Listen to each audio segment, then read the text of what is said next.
Hi guys, it's a beautiful day once again and welcome back to Dexter's World channel. Today's video, I'm gonna make a comparison between tilapia and this catfish, this hito.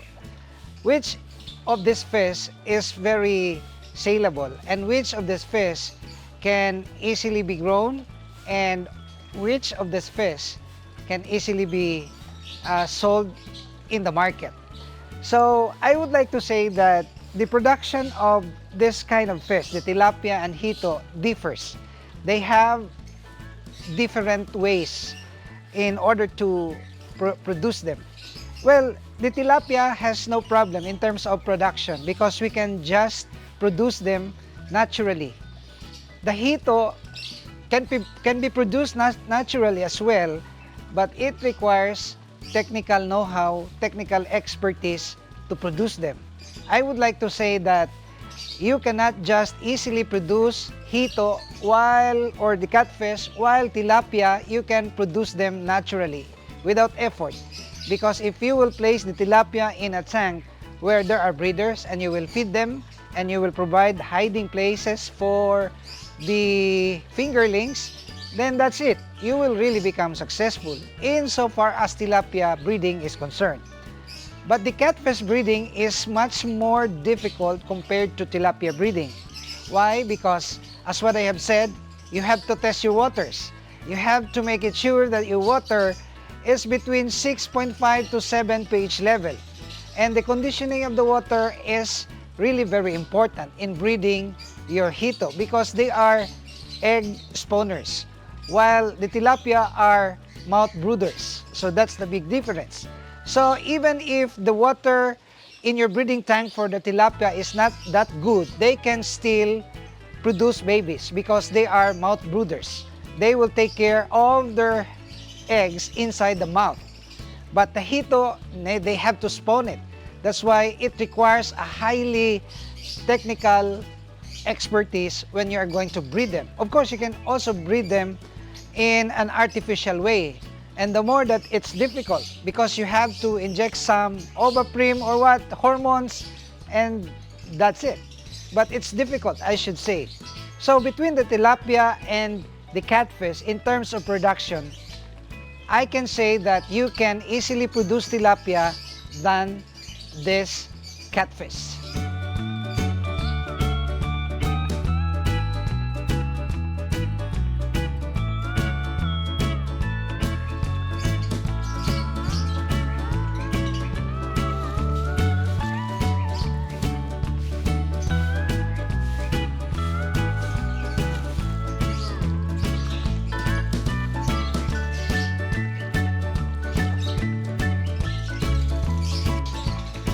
In this tank, we have 10,000 fry of tilapia, and that's not an exaggeration because we really had given ample time counting them.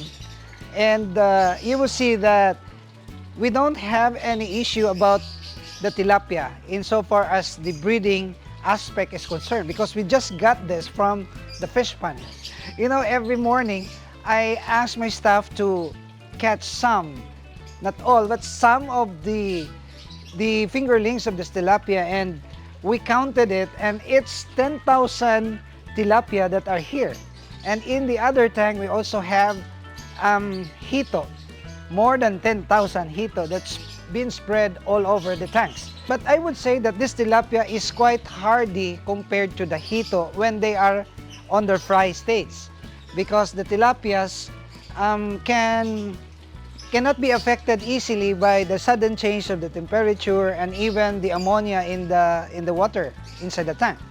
But the hito, you have to watch very carefully because they are easily get affected with the ammonia and also by the sudden change of the temperature. But when they are already at the age of 3 to 4 months old, even if you are going to throw them, they will not die. That's how hardy they are when they're gonna reach the age of 3 to 4 months. So this is it, and I would like to discuss a little bit further about the market and also about the growing of these two types of fish.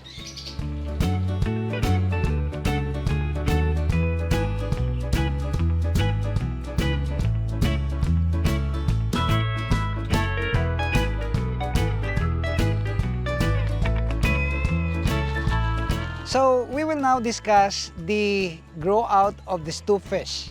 I mean, the grow out procedure or process of the tilapia and the grow out process of the catfish. Well, for the catfish, you can provide a big tank and that's it.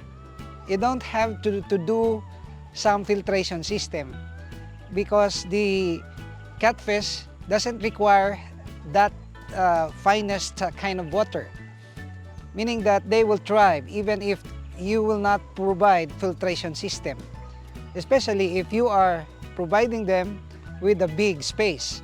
As you can see here, this tank has a total area of 5 to 8 square meters, and this can already grow more than 5,000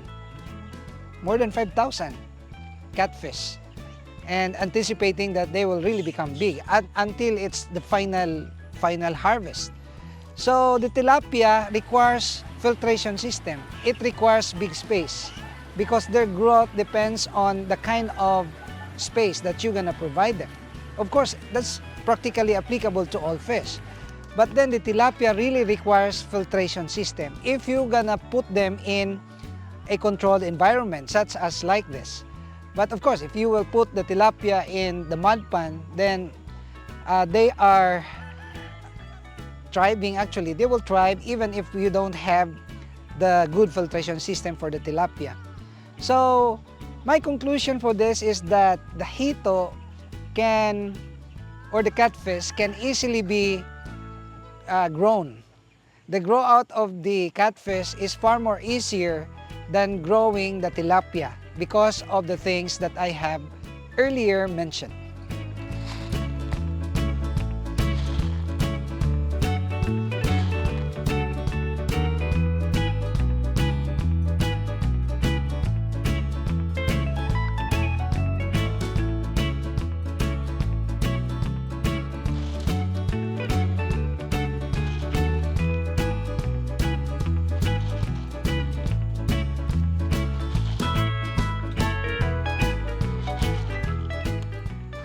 So you guys can appreciate now the beauty of our farm because we already have here some landscaping, and we also have installed our water system, and you will see that the boat is very prominent there, and you will also see that we have finished our coffee shop over there. That's the second floor.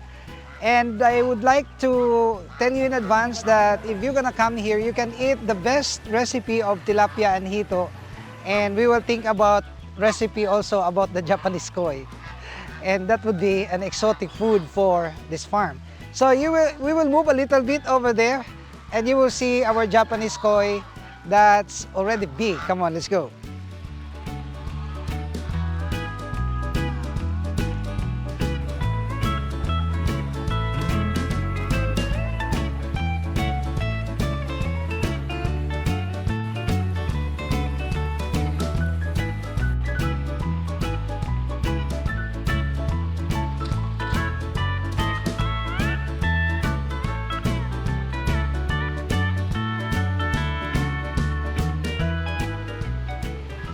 You know, if you are a Filipino and you are not inclined into farming, you will not appreciate what we have done here. But if you are a farmer, then I would suggest that you would really give time to continue on, especially if you are a young kid, meaning you are a young people that wanting to pursue your career in the future. I would like to suggest that never forget about farming, because this is one of the ways that we can produce our own food. Imagine if you can contribute something valuable to our country, which is food production. That would be a heroic act. And you know, I am so disappointed with the system that we have now, because many young people are not anymore inclined into farming, our food production. And what will happen if all of us will become call center agents? I don't see that it is not good. This is also good. This profession is good. But what will happen if no one is producing food for the people? meaning the farmers will venture in another undertaking that's not related to food production. That would be the tragic event that will happen in the future, because we will not anymore going to produce our own food. So this is my encouragement. If you are inclined into farming, just pursue and continue on with the passion, of course, and you have to make a blog and encourage people about the importance of producing our own food. So we will go back to the main topic, which is tilapia and the hito. I would like to say that the market of the tilapia and the hito is equally sustainable. It's equal, meaning that you can produce them very, meaning that you can market them just very easily, because of the fact that the cost of food now is really very high.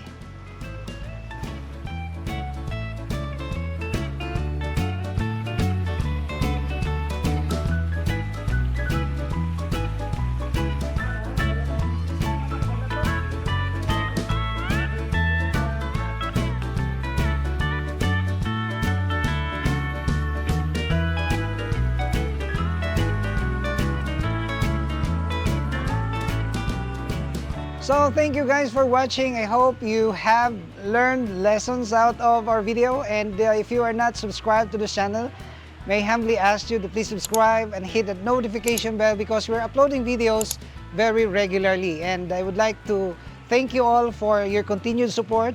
And if you are feeling what I've felt right now, the importance of farming, you can share our videos to encourage people and to make people aware that the venture of agriculture is not to be forsaken. So, thank you guys. I would like to see you in my next video on here at Dexter's World.